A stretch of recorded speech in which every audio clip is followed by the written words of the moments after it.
Hello friends, आज के इस वीडियो में हम फ्रिक्शन से रिलेटेड कुछ क्वेश्चन करेंगे। इसके कुछ क्वेश्चन पिछले वीडियो में हो चुका है।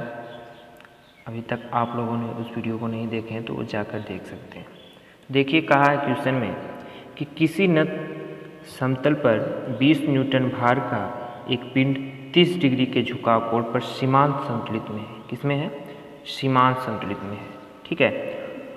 यदि नत समतल का झुकाव बढ़ाकर 60 डिग्री कर दिया जाए तो समतल के समांतर आवश्यक बल की गणना कीजिए जिससे कि पिंड को सरकने से रोका जा सके। देखिए, मान लीजिए एक नत रुच्च समतल है, ठीक है, और 30 डिग्री पर है, ठीक है, और इस पर एक पिंड रखा गया है 20 न्यूटन का, ठीक है। कितने का है?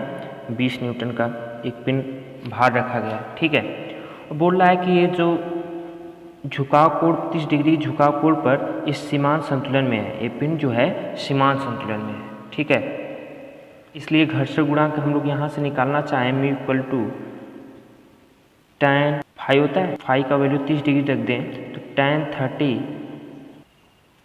1/√3 आ जाएगा, ठीक है। तो हमारा जो म्यू का वैल्यू है वो कितना आ जाएगा? म्यू इक्वल टू 1/√3 आ जाएगा, ठीक है। अब आगे क्वेश्चन में बोल रहा है कि यदि नत समतल का झुकाव बढ़ाकर 60 डिग्री कर दिया जाए तो समतल के समांतर आवश्यक बल की गणना कीजिए जिससे कि पिंड को सरकने से रोका जा सके। डायग्राम दिया गया है।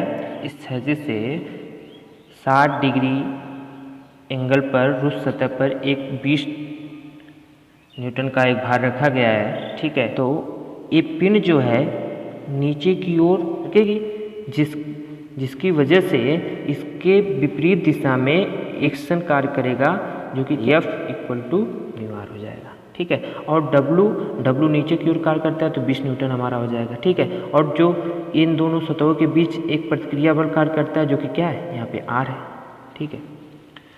और यहाँ पर यदि ये 60 डिग्री का एंगल बना रहा है तो इस बीच में भी 60 डिग्री का एंगल होगा, ठीक है। तो इसका जो W का कंपोनेंट हम लोग ले लेंगे 20 न्यूटन का, तो इस दिशा में 20 का 60 डिग्री हो जाएगा और यहाँ पे 20 साइन 60 डिग्री हो जाएगा, ठीक है। और अब ये जो पिंड रखा गया है रुच्च तल पे, अब कह रहा है क्वेश्चन में कि कितना फोर्स लगाया जाए कि ये पिंड नीचे न सरे। ये फोर्स का मान कितना होगा यही हमें निकालना है, ठीक है। देखिए, यहाँ से अगर म्यू इक्वल टू tan 30 कर देंगे तो हमारा म्यू इक्वल टू 1/√3 आ जाएगा जो कि क्या है? घर्षण गुणांक है म्यू, ठीक है। अब समतल का झुकाव 60 डिग्री करने पर सतह की प्रतिक्रिया, वहाँ से R इक्वल टू 20 का 60 डिग्री आ जाएगा। R इक्वल टू 20 का 60 डिग्री, 20 का 60 डिग्री हो जाएगा कि नहीं?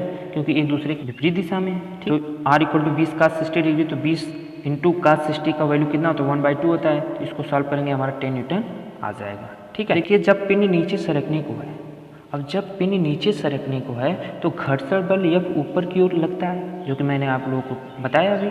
यदि आवश्यक बल F है तो संतुलन की स्थिति में, ठीक है, अब ये संतुलन की स्थिति में होगा तो इस दिशा में एक फोर्स F लग रहा है, ठीक है, और नीचे की ओर सरक रहा है कितने फोर्स से?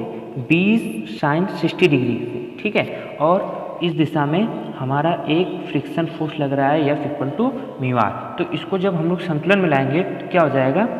F plus mu R equal to 20 sine 60 degree. देखिए यहाँ पे जो कि F equal to 20 sine 60 degree, ठीक है। तो F equal to 20 sine 60 degree minus mu R हो जाएगा। F का वैल्यू म्यू आर होता है, ठीक है। और इसको सॉल्व करेंगे 20 इंटू साइन 60 का वैल्यू √3/2 माइनस, और हम लोगों ने म्यू का वैल्यू निकालें 1/√3 और R का वैल्यू 10, ठीक है। तो इसको सॉल्व करेंगे 20/√3 न्यूटन आ जाएगा, ठीक है। अब हम लोग नेक्स्ट क्वेश्चन की बात करेंगे। कह रहा है कि एक 200√2 न्यूटन भार का एक पिंड 45 डिग्री के कोण पर झुके है, एक खुरदरी अवनत तल पर एक डोरी की सहायता से रुका हुआ है। डोरी एक चिकनी घिरनी पर से चित्र के अनुसार गुजरती है। यदि घर्षण गुणांक 0.2 हो तो वह अधिकतम भार ज्ञात कीजिए जो पिंड को बिना खिसकाए डोरी के निचले सिरे से लटकाया जा सके। तो हम लोग चित्र देख लेते हैं। चित्र क्या है? यहाँ पर 45 डिग्री के कोण पर एक रुच्च तल पर एक 200 कड़ी में 2 न्यूटन का एक भार रखा हुआ है, ठीक है, और इसे घिरनी की सहायता से एक पिन के द्वारा खींचा जा रहा है, ठीक है, और इसका घर्षण गुणांक दिया गया है म्यू इक्वल टू 0.2, ठीक है। तो ये कितने भार से इस पिन को खींच रहा है वही हमें ज्ञात करना है, ठीक है। मान लेते हैं पिन का भार क्या है, P, ठीक है। 45 डिग्री कोण पर एक पिन रखा गया है जो कि 200 कड़ी में 2 न्यूटन का है। तो हम लोग जानते हैं कि इसका जो भार होगा नीचे W इक्वल टू 200 कड़ी में 2 न्यूटन होगा, ठीक है। और यदि ए एंगल 45 डिग्री है तो ए एंगल भी 45 डिग्री होगा, ये हम लोग जानते हैं।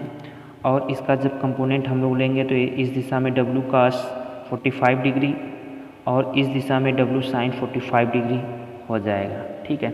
अब देखिए, और दोनों सतहों के बीच एक प्रतिक्रिया बल ऊपर की ओर कार्य करेगा जो कि क्या है, R है, ठीक है। यदि ये पिन को ये पुल्ली ऊपर की ओर खींच रहा है तो यहाँ पर एक विरोधी एक घर्षण बल कार्य करेगा जो कि इसके विपरीत दिशा में होगा, जो कि R है, ठीक है। देखिए, यदि चरम संतुलन के लिए हम लोग बात करें तो R minus W cos 45 degree equal to 0 हो जाएगा। कैसे? तो यहाँ से हम कह सकते हैं R equal to W cos 45 degree का। अगर इस दिशा में हम लोग संतुलित करें तो क्या हो जाएगा, एक P इस दिशा में फोर्स लगा रहा है, ठीक है, P, और इसके विपरीत दिशा में W sin 45 degree plus mu R कार्य कर रहा है, ये हो जाएगा, ठीक है। देखिए यहाँ से R minus W cos 45 degree equal to 0, ठीक है। तो R इक्वल टू हमारा आ जाएगा 200√2 इंटू 1/√2।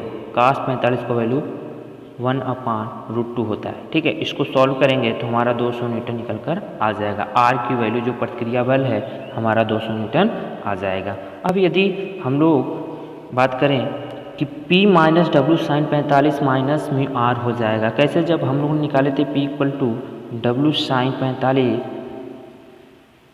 प्लस म्यू R हम लोगों ने ऊपर देखा था, तो यहाँ से इसको लेफ्ट हैंड साइड में लाएंगे तो ये दोनों क्या हो जाएंगे, माइनस हो जाएंगे, इक्वल टू 0 आ जाएगा, ठीक है, जो कि इस प्रकार लिखा गया है, ठीक है। तो इसको देखिए यहाँ पर P equal to W sin 45 mu R है, ठीक है, और W का वैल्यू हमें पता है 200 कड़ी में 2 इंटू साइन 45 का वैल्यू 1/√2 होता है, ठीक है, और म्यू का वैल्यू 0.2 और R का वैल्यू 200 न्यूटन अभी जस्ट ऊपर देखा गया है, ठीक है। इसको सॉल्व करेंगे तो हमारा जो आंसर निकल कर आएगा 240 न्यूटन, जो कि इस प्रकार है। बहुत ही मोस्ट इम्पॉर्टेंट क्वेश्चन था, ठीक है। तो आप लोगों ने अभी तक हमारे पिछले वीडियो को नहीं देखा है तो वीडियो को जाकर जरूर देखें। ये वीडियो आपको अच्छा लगे तो like, share, comment and subscribe करना ना भूलें। Thank you to all of you.